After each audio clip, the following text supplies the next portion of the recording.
Perkenalkan, nama saya Natasha dengan NIM 211202153. Saya mahasiswa dari Universitas Dian Nusantara. Saya ingin membawakan tugas besar saya dengan mata kuliah Sosiologi Komunikasi. Yang pertama ada ruang lingkup sosiologi komunikasi. Di dalamnya ada sosiologi. Sosiologi sendiri didefinisikan sebagai ilmu yang mempelajari fakta-fakta sosial, yaitu realitas yang menyangkut cara berpikir, bertindak, dan merasakan yang mengendalikan individu. Lalu ada masyarakat. Masyarakat itu terdiri dari kumpulan orang hidup yang berdampingan dalam satu wilayah yang terikat oleh norma-norma atau peraturan yang mereka taati. Lalu ada komunikasi. Komunikasi sendiri disebut komunikasi bahasa Latin yaitu communicato atau communicato berasal dari kata komunis yang artinya sama. Konteks sama di sini yang dimaksud ialah maknanya. Kesamaan makna ini terjadi ketika adanya kesamaan pandangan di antara orang-orang yang terlibat. Misalnya saya terlibat dalam percakapan dengan teman saya. Demikian juga menggunakan bahasa yang sama, namun juga ada berdua sama-sama mengerti dan memahami makna dari apapun yang kita bicarakan. Kayak misalnya bahasa kita sama, jadi kita pasti ngerti. Lalu ada teknologi. Teknologi komunikasi dan informasi merupakan saluran atau channel yang digunakan untuk berkomunikasi dengan orang lain. Teknologi informasi mencakup perangkat keras dan perangkat lunak untuk melaksanakan suatu jumlah tugas, seperti menangkap, mentransmisikan, menyampaikan, mengambil, memanipulasi, dan menampilkan data. Lalu yang kedua ada teori-teori sosiologi komunikasi. Yang pertama ada teori fungsionalisme struktural, adalah sebuah sudut pandang luas dalam sosiologi dan antropologi yang berupaya menafsirkan masyarakat sebagai sebuah struktur dengan bagian-bagian yang saling berhubungan. Lalu teori interaksi simbolik. Interaksi simbolik menurut Effendi adalah suatu paham yang menyatakan bahwa hakikat terjadi interaksi sosial antara individu dan individu, kelompok dan kelompok. Lalu ada teori exchange. Teori ini memandang hubungan berdasarkan unsur ganjarannya dan pengorbanan keuntungan yang didapat dan saling mempengaruhi. Lalu yang ketiga, komunikasi sebagai proses interaksi simbolis. Simbolik proses interaksi sosial menurut Gillian menjelaskan ada dua golongan proses sosial sebagai akibat dari interaksi sosial, yaitu proses sosial asosiatif dan proses sosial disosiatif. Keempat, ada sosiologi kalayak. Mickwell menyebutkan beberapa konsep alternatif tentang kalayak, yaitu kalayak sebagai kumpulan penonton, pembaca, pendengar, pemirsa. Lalu ada kalayak diartikan sebagai penerima pesan-pesan dalam komunikasi massa yang keberadaannya tersebar heterogen dan berjumlah banyak. Lalu yang kelima ada sosiologi komunikasi dan karakteristiknya. Media massa dimanfaatkan masyarakat untuk mengarahkan, mendorong, mengendalikan perubahan sosial budaya. Gejala dinamika masyarakat dan media massa adalah suatu kesatuan isu yang menarik minat sosiologi. Komunikasi dan komunikasi massa. Asumsi menarik perhatian kalayak merupakan sifat komunikasi massa sejalan dengan argumentasi primida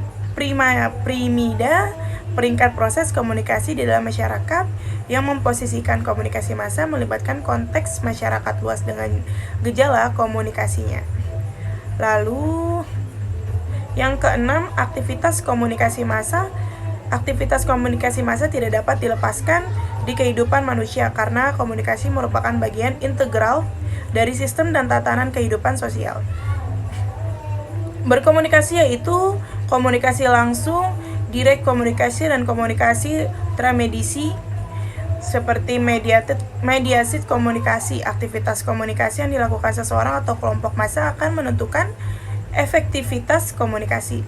Lalu yang ketujuh, komunikasi massa sebagai sistem sosial dan perantara sosial. Untuk memahami realitas komunikasi massa, terdapat 3 konsep yang harus dipelajari, yaitu media massa, sistem sosial, dan perantara sosial atau institusi sosial.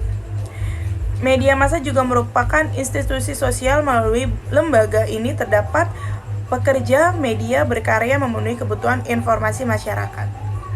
Yang ke-8 ada efek sosial komunikasi massa. Komunikasi massa terhadap khalayak membawa keragaman permasalahan yang menimbulkan ketidaksepakatan karena banyaknya persoalan dari efek kecil hingga efek yang berdampak besar yang tidak terhitung jumlahnya. Efek komunikasi massa contohnya di kehidupan kita adalah cara berbusana yang sebagian besar kita lihat dari model berpakaian selebrita, baru kita lihat di TV, lalu kita mengikutinya. Yang ke-9 ada teori peniruan dari media massa dalam kehidupannya. Manusia cenderung untuk meniru perbuatan orang lain. Hal tersebut semata-mata karena merupakan bagian dari sifat biologis untuk melakukannya. Semua orang memiliki kecenderungan yang kuat untuk menandinginya atau menyamai atau melebihi orang tersebut. Lalu ada teori identifikasi. Teori ini mempelajari teoritis yang disukai untuk menjelaskan bagaimana seseorang berperilaku dan berpenampilan mirip. Misalnya seperti forum yang sudah saya pelajari, yaitu dengan memiripi Michael Jackson. Lalu ada teori belajar sosial, menjelaskan bahwa apa yang dilakukan oleh seseorang tergantung pada yang diketahuinya dan pada keterampilan, informasi, peraturan, dan pola respon yang dipelajarinya atau diperolehnya. Menurut Bandura, setiap proses belajar terdapat dalam urutan tahapan peristiwa. 4 unsur utama dan berakhir dengan penampilan atau kinerja. Sebagai hasil atau peluang belajar seorang siswa meliputi fase perhatian, pengingat, motorik, dan motivasi. Lalu yang ke-10 ada media massa dan proses sosialisasi adalah sebuah proses penanaman atau transfer kebiasaan atau nilai dan aturan dari satu generasi ke generasi lain dalam sebuah kelompok atau masyarakat. Ada 4 agen sosialisasi yang utama, yaitu keluarga, lembaga pendidikan sekolah, lingkungan kerja, dan juga kelompok bermain. Yang ke-11, komunikasi dan perubahan sosial. Perubahan sosial dialami oleh anggota masyarakat serta semua unsur budaya dan sistem sosial, di mana semua tingkat kehidupan masyarakat secara sukarela dipengaruhi oleh unsur-unsur eksternal, meninggalkan pola-pola kehidupan, budaya, dan sistem sosial lama, kemudian menyesuaikan diri untuk menggunakan pola-pola kehidupan dan sistem sosial yang baru. Perubahan budaya materi menyangkut perubahan artefak budaya yang digunakan oleh masyarakat, seperti model pakaian, karya fotografi, karya film, teknologi, dan sebagainya yang harus berubah dari waktu ke waktu menyesuaikan kebutuhan masyarakat. Baik, terima kasih. Itu adalah tugas besar yang barusan saya sampaikan. Kurang lebihnya mohon dimaafkan. Terima kasih.